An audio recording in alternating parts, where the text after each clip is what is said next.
बिहार का बजट जो है वो पेश किया गया है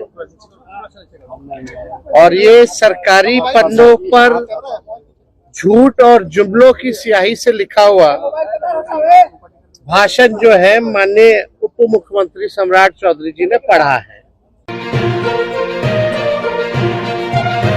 इस शो के प्रायोजक है मां भवानी डेकोर प्राइवेट लिमिटेड, मतलब a complete floor solution, new 0 mile Dadar road Muzaffarpur. Bihar का बजट जो है वो पेश किया गया है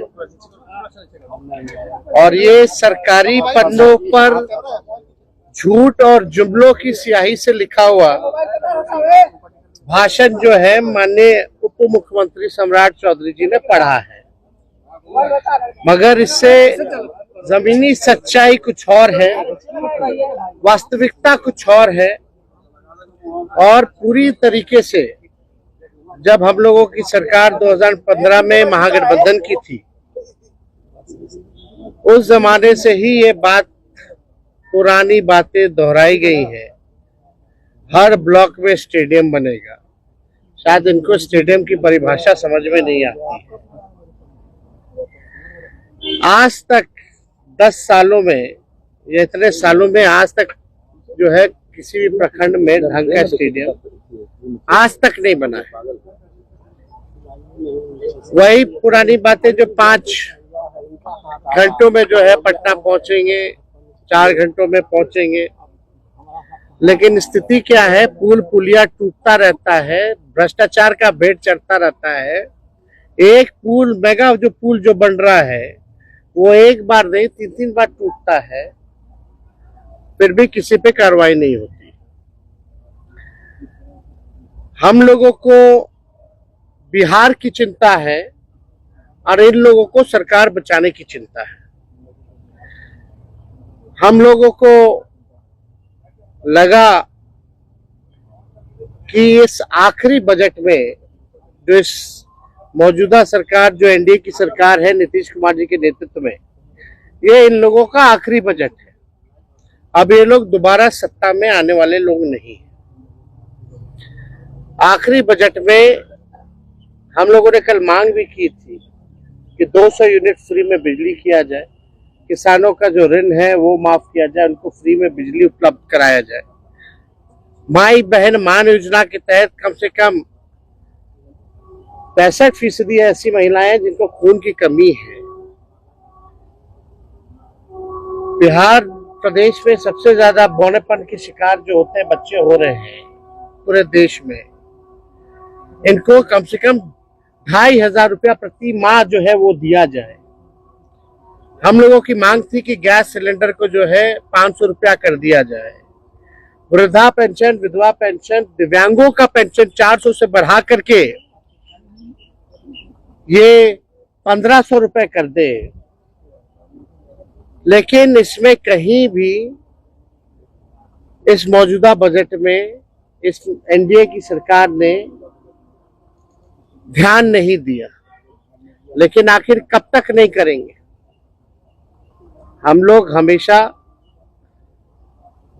इस लड़ाई को लड़ेंगे और इनसे जो है नाक रगड़वा करके भी करवाना पड़े तो महिलाओं के खाते में उनको आर्थिक न्याय दिलवाने का काम हम लोग जरूर करेंगे। आप बताइए, 3,17,000 करोड़ का बजट इन्होंने बताया है भाई। 3,17,000 करोड़ का। टेक्निकल हम बात अगर पूछे तो सरकार को रेवेन्यू तो आ ही नहीं रहा, राजस्व तो मिल ही नहीं रहा, तो ये अचानक से 3,17,000 कैसे पहुंच गया? जब बिहार को रेवेन्यू ही नहीं आ रहा है तो ये 3,17,000 कैसे पहुंच गया? बात है कि ये इन्फ्लेटेड बजट है।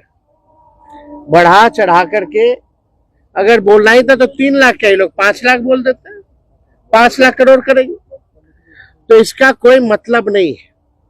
पिछले बार भी जो बजट में इन लोगों ने घोषणा किया था, कौन सा काम जो है इन लोगों ने पूरा करने का काम किया है? पूरी तरीके से जो है धरातल पे कुछ नहीं नजर आ रहा। 7 निश्चय की बात करते थे, 7 निश्चय का बताओ कौन सा योजना सफल है? 7 निश्चय 2 की बात करते थे। बताओ 7 निश्चय 2 की योजना कौन सी सफल है? कोई तो योजना सफल नहीं हो पा रहा। ये पूरी तरीके से बिहार के हित में ये बजट है ही नहीं। ये केवल कागजों पर जो है ये बजट जो है केवल रह जाएगा, जैसा कि हम लोगों ने पूर्व में भी देखा है। केंद्र सरकार ने धोखा दिया, बिहार के साथ सौतेला व्यवहार किया है।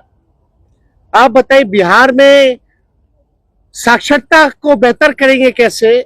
इस पे बजट में कोई प्रावधान नहीं है, बल्कि बिहार साक्षरता के मामले में सबसे फिसड्डी राज्य है। प्रति व्यक्ति आय बिहार सबसे पीछे है पूरे देश में। प्रति व्यक्ति निवेश बिहार जो है सबसे पीछे है। किसानों की आय में सबसे पीछे है। सबसे ज्यादा पलायन बिहार में है।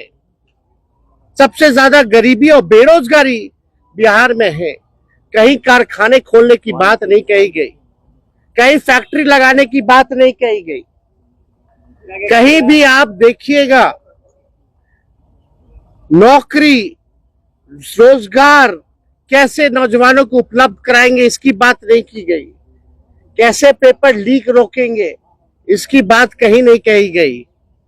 पूरी तरीके से लॉ एंड ऑर्डर के बारे में कोई चर्चा नहीं, बल्कि अपराधी जो है आजकल प्रशासन के लोग जो है वो असुरक्षित महसूस कर रहे हैं।